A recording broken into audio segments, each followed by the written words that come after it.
अस्सलाम वालेकुम व्यूअर्स, आप देख रहे हैं वर्ल्ड ऑफ नॉलेज INQ। आज की जी अपडेट है, इसमें मैं आपको बताने लगा हूँ कि सरगोदा के अंदर जो एहतजाज हुआ पंजाब सरकारी मुलाजमीन का कंपनी बाग सरगोदा में, उसमें रहमान अली बाजा साहब जिन्होंने जिस तरीके से तर्जमानी की और उनकी जो तकरीर थी, अगर आप सुनेंगे तो आपको वाकई अंदाज़ा हो जाएगा कि किस मुखलसाना तरीके से जो है वो सरकारी मुलाजमीन के हकूक़ की जंग जो है वो लड़ रहे हैं और किस तरीके से जो है वो सरकारी मुलाजमीन जो है उनको उन्होंने यकजा किया हुआ है और एक महाज जो है उस पर मुतहद किया हुआ है। तो अगर आप मेरे इस चैनल को अगर आपने सब्सक्राइब नहीं किया तो उसको सब्सक्राइब कर लें ताकि इसमें की जो भी वीडियोज़ आएँ वो आप तक बरकत पहुँचती रहे और आप इससे इस्तेफादा करते रहें। तो जी व्यूअर्स, देखिए मुकम्मल वीडियो के रहमान अली बाजा साहब क्या सबसे कम बुलंद के शाहों के तख्तो ताज इशारों से छीन लूं।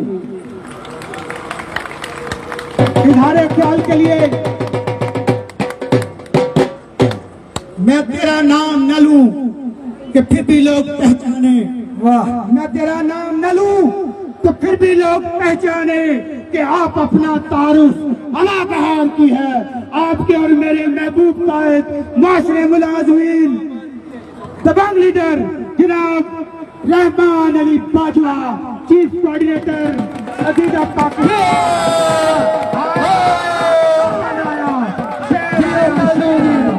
आया कौन आया, वो शेर आया, आया कौन आया, शेर आया, शेर आया, इधर देखो कौन आया, शेर आया, शेर आया, बता देखो कौन आया, शेर आया, शेर आया, बता देखो कौन आया, शेर आया, शेर आया, मोहतरम रहमान अली बाजवा।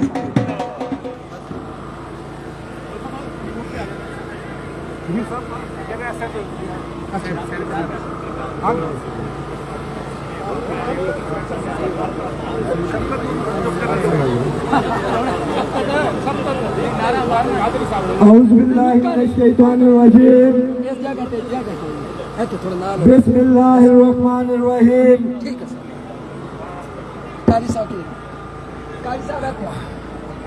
मेरे सरगोदा डिवीजन के शाहीनों,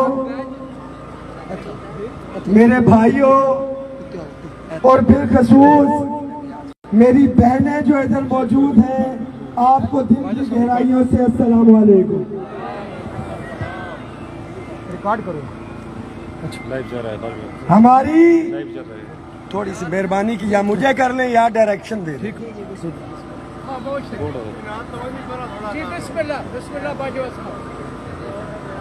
लिखी हुई तकरीरें नहीं होती, जो दिल की आवाज होती है वो पहुंचाता हूं आप तक और उसमें वेट किया करें। बीच में जब डिस्टॉर्शन होती है तो एक नक्शा खींचा हुआ मैंने, आपकी तादाद को जब देखा था क्या बात करनी है वो मेरे दिमाग में नक्श है। मुतालबात पूरे नहीं होते हैं तो मैंने 31 को लाहौर में जाके क्या करना है वो भी नक्श करके रखा हुआ है। तो बराए मेहरबानी डिस्टॉर्शन करते हैं तो चीजें जो है आगे पीछे हो जाती हैं। लीडर वो, कायद वो जो दिल से सुने, दिमाग से काम ले। जब अपने मशीरों के कहना के ऊपर चलता है तो वह जलीलो रुसवा हो जाते हैं और जो हाथ में चीजें आ भी रही होती हैं वो भी उसके हाथ से निकल जाती है। इंशाअल्लाह ताला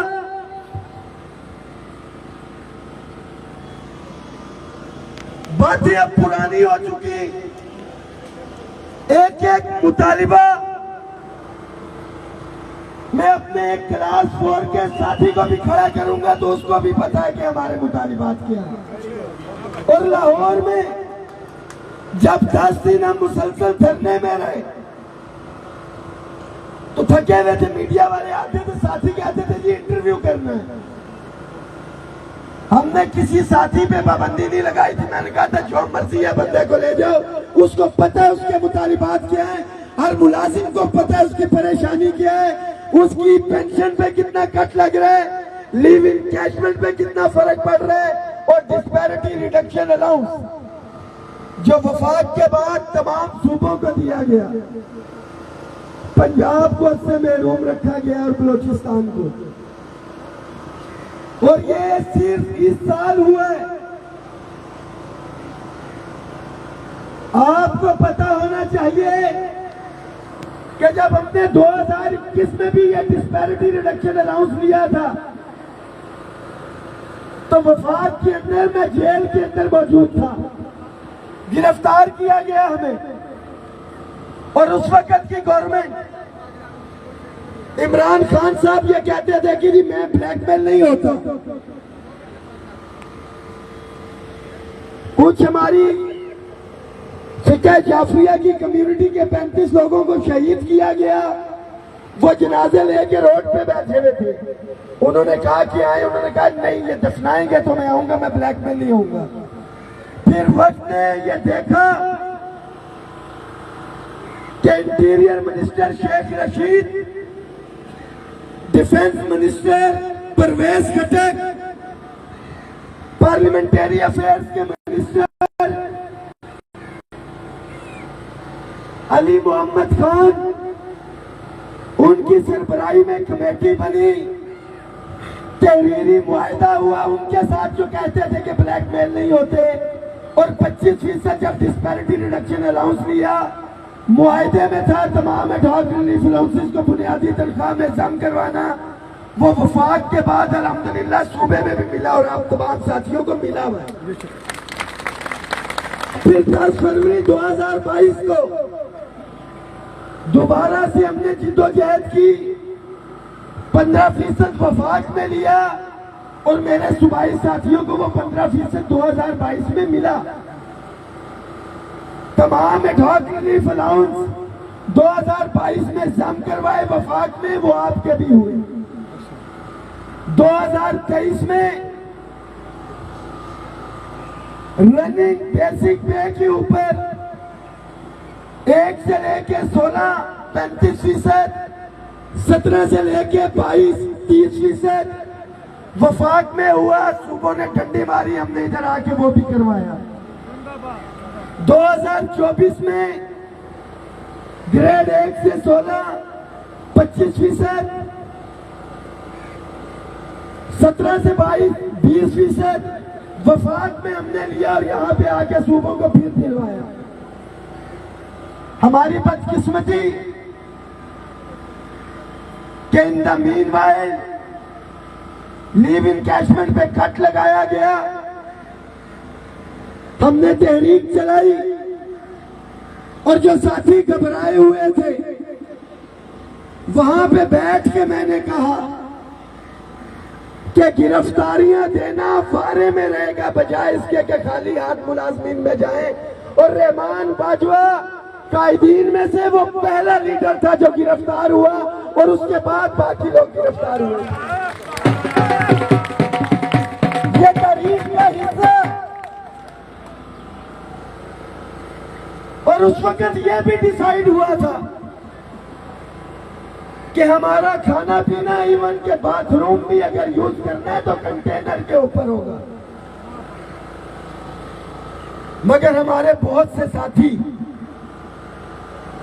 जो आज इस दफा भी मुज़ाकरात खेल रहे, वो ना कंटेनर में नजर आए ना आगे पीछे नजर आए। जबकि इट वाज डिसाइडेड कि गिरफ्तारियां होनी है, छापे पड़ने। बहावलपुर में मना किया गया इंतजामिया की तरफ से कि भाई दफा 144 से नहीं करना, एक लंबी डिस्कशन है। उन्होंने कहा बाजवा साहब आपका क्या हुक्म?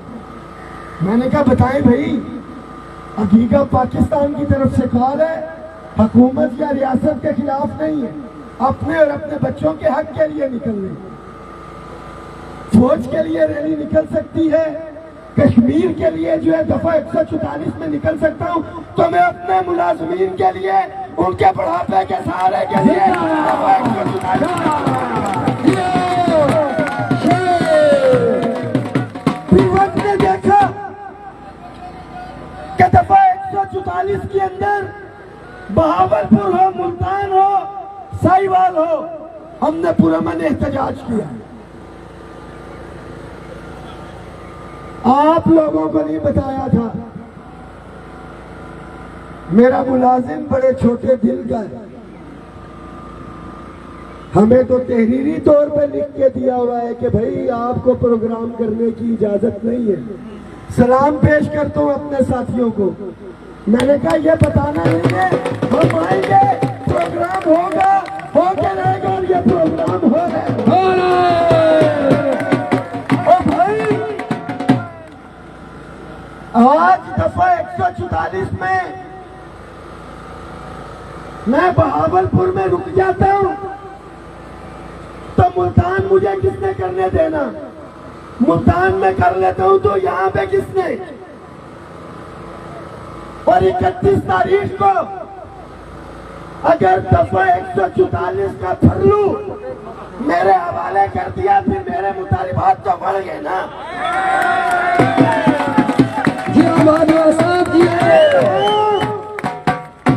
तमाम डिवीजन के कायदी जब उन्होंने राब्ता किया, मैंने बड़ा क्लियर कट कहा कि करारदाद मंजूर करें, लिखे उसके ऊपर के मरकजी चीफ कोऑर्डिनेटर हकीका पाकिस्तान रहमान बाजवा की तरफ से पैगाम है कि हमने ये प्रोग्राम करना है। और तमाम तंजीमें जो इस दफा 144 के बावजूद इसके हक में है, उनका भी लिखा जाए, जो इसके हक में नहीं है उनके भी साइन करवाए जाए, ताकि मुलाजमीन को पता तो चले कि कौन दलेरी से खड़ा हुआ है और किसके बावजूद। बाजवा साहब बोले बोले, बाजवा साहब ये पुरजोश रहा, बाजवा साहब, बाजवा साहब। मुझे साथियों ने कहा कि हमारे महबूब कायद, एक महबूब कायद भुट्टो साहब थे, फांसी पे चढ़वा दिया वहां। मियां साहब थे, जब हुकूमत से हटे तो बिल्कुल खामोशी के साथ वो गए लाहौर। एक महबूब लीडर इस वक्त अडियाला जेल के अंदर।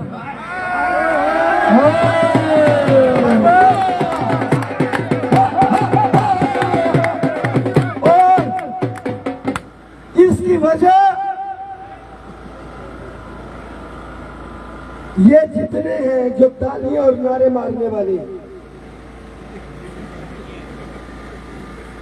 लैला मजनू की सुनाता हूं, टाइम लंबा हो जाएगा।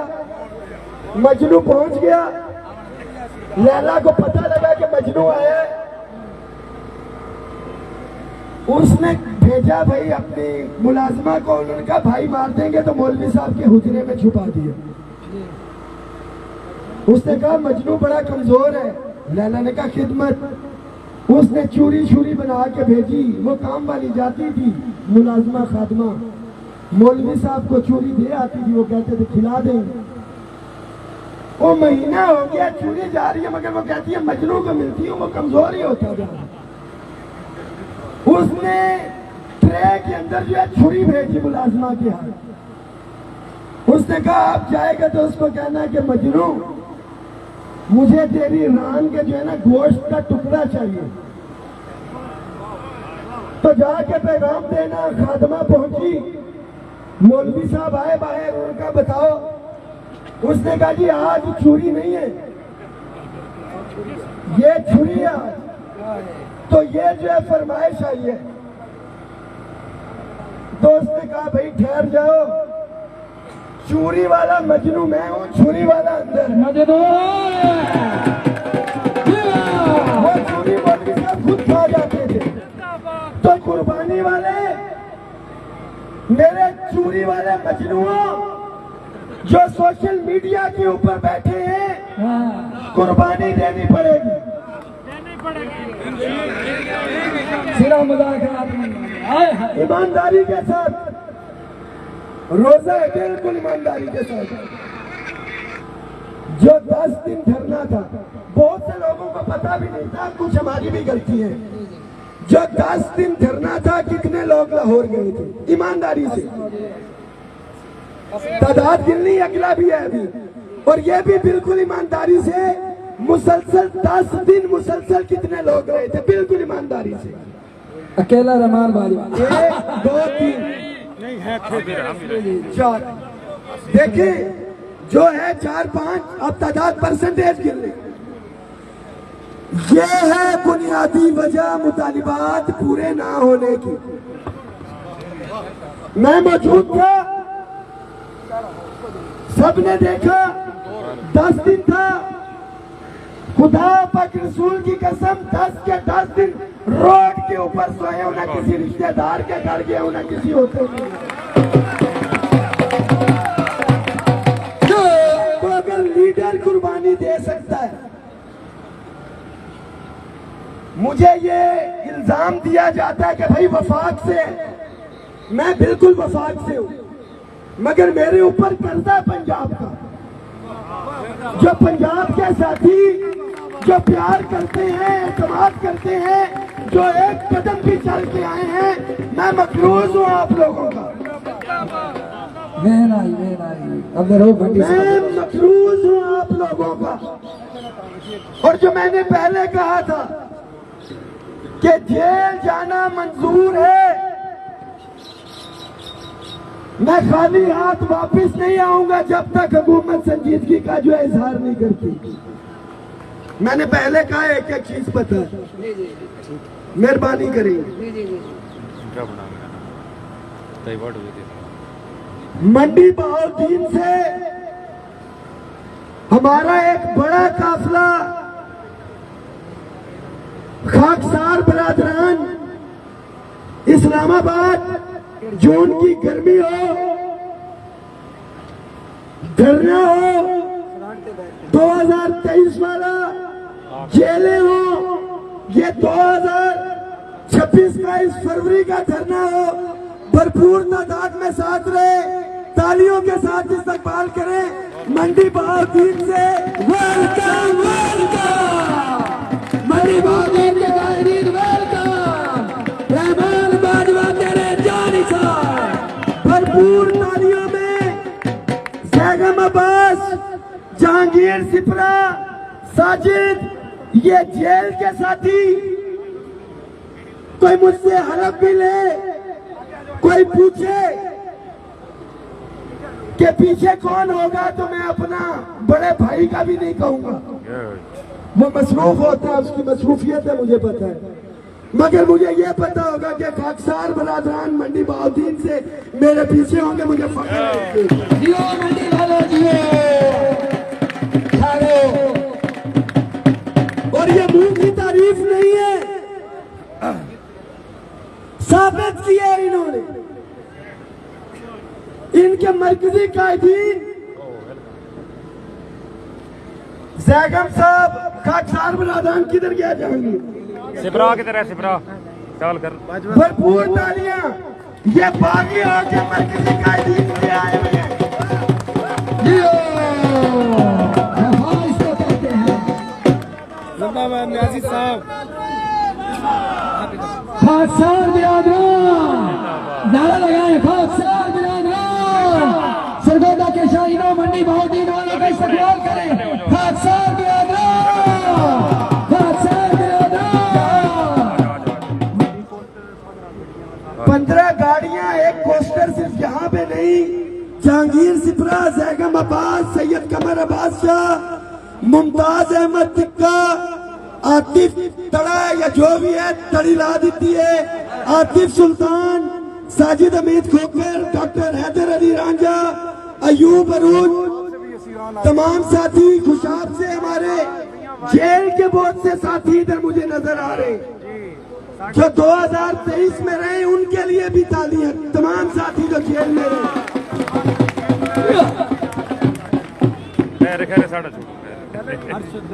यहाँ से भी हमने रैली भी निकालनी है।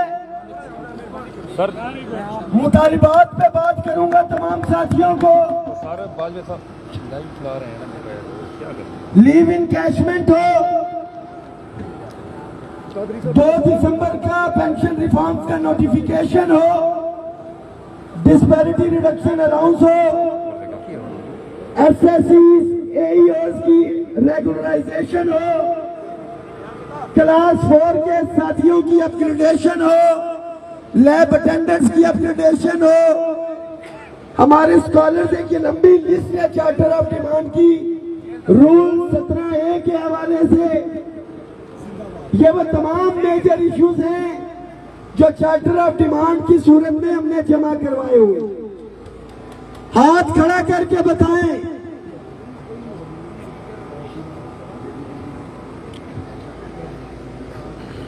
पहले तो चले थे सो थे जिन्होंने हाथ खड़े किए। अगर हुकूमत मुतालिबात पूरे करेगी तब भी हम हर सूरत में यौम तशक्कुर के लिए जाएंगे, और नहीं करेगी तो हाथ खड़ा करके बताएं 31 मार्च को लाहौर कौन कौन पहुंचेगा। और पीछे जो साए में खड़े हुए, अगर आवाज पहुंच रही है बिल्कुल हाथ खड़ा